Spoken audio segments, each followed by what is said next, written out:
Donc dans ma classe, et ce depuis très très longtemps, je fais travailler les élèves par groupe. Ça développe des capacités qui sont très très peu développées dans l'école et en particulier au collège, à savoir la coopération. La coopération, l'entraide entre les élèves, l'évaluation même par les pairs, hein, des choses de ce genre-là qui sont extrêmement peu développées au collège.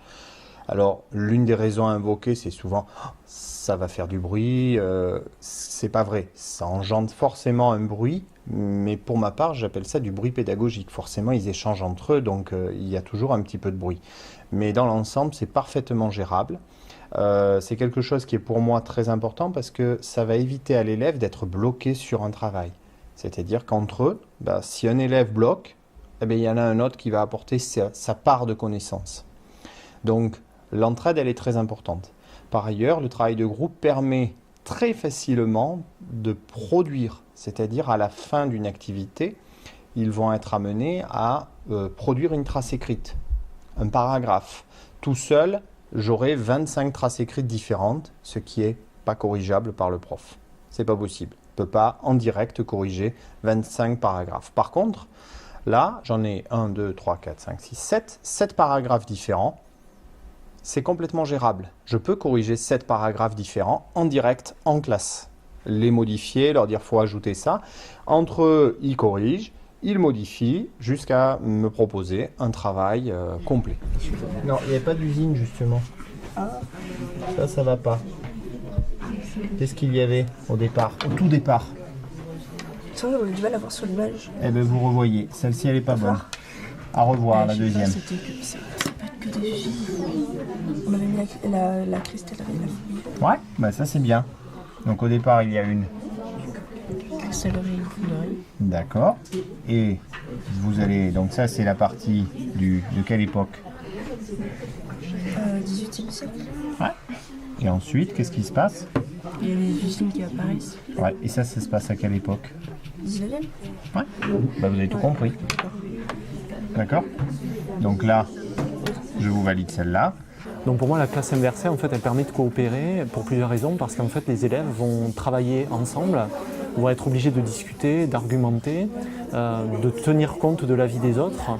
Et je pense que du coup, on est vraiment dans la coopération, c'est-à-dire la construction du savoir ensemble. C'est plus une logique finalement où le savoir est descendant, passe du professeur à l'élève.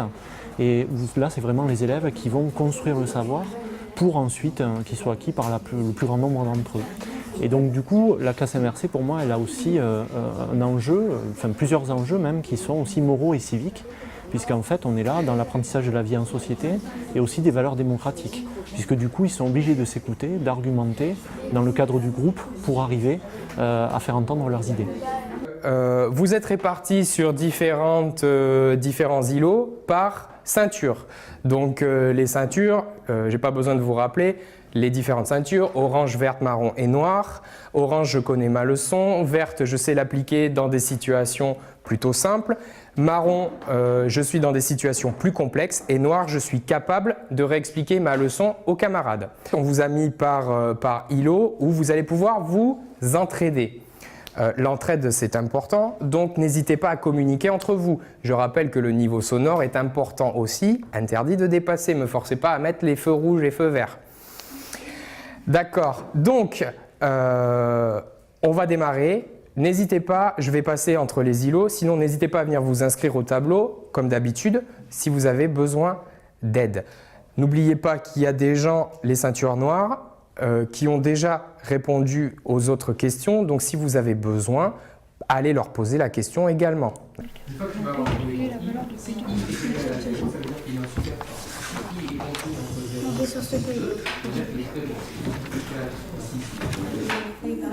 Yes. Ensuite, étape 2. Je reporte le signe à l'intérieur de ma parenthèse. C'est lequel le signe à l'intérieur de la parenthèse? Plus.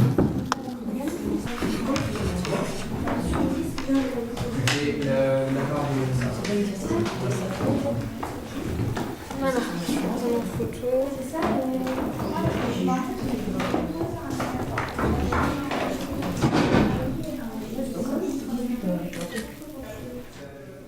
Bonjour et bienvenue pour une nouvelle capsule sur le calcul littéral.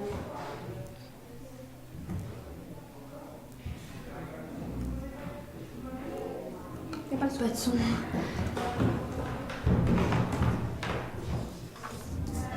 Bonjour et bienvenue pour une nouvelle capsule sur le calcul littéral. Alors il y a plusieurs étapes. En début d'année, ils se mettent par affinité, de toute façon parce que je ne les connais pas, ça me permet aussi de les connaître. Et après, dans l'année, souvent parce qu'il y a des élèves déjà qui ne s'entendent pas, ou aussi parce que les groupes du coup ne sont pas hétérogènes, je finis par changer les groupes. Je vais faire en sorte qu'il y ait des bons élèves entre guillemets partout, des éléments moteurs partout pour que chaque élève puisse bénéficier des qualités de chacun et qu'il y ait vraiment une coopération qui se mette en place. Selon moi, par contre, il ne faut pas que les groupes soient toujours les mêmes, parce que même si les groupes sont hétérogènes, ils n'arrivent pas forcément à travailler ensemble à chaque fois. Ce qui fait que parfois, en séance de remédiation, par exemple, pour une évaluation, je vais faire des groupes de besoins qui seront ponctuels seulement pour cette heure-là. C'est vraiment pour qu'il y ait une coopération. Je pense que je ne peux pas gérer mes 25 élèves, je ne peux pas être avec chacun d'eux à chaque instant, donc quelque part je passe un relais à un élève qui lui aurait bien compris et permettrait d'aider l'autre. Et pour moi, quand ils travaillent en groupe, ils se posent des questions, un élève peut leur répondre, il va peut-être y répondre justement avec un langage qui sera mieux appréhendé par l'autre, mieux qu'avec moi en tout cas, et je trouve vraiment que le fait de travailler en groupe, ça leur plaît et ça fait vraiment une classe où je pense qu'ils sont contents de venir. Même si tout ne pénètre pas leur cerveau à chaque fois, ils sont quand même contents d'être là et de travailler en groupe. Ce qui est déjà une bonne chose quand on va à l'école. Le travail de groupe permet de façon plus efficace d'arriver à la réalisation de l'objectif de façon plus efficace et plus rapide. Ensuite, ce qui me semble important aussi, c'est le fait que ils apprennent à communiquer, le fait de travailler en groupe. Dans nos groupes, on va avoir des élèves qui vont être leaders, il y en a d'autres qui vont être plutôt suiveurs.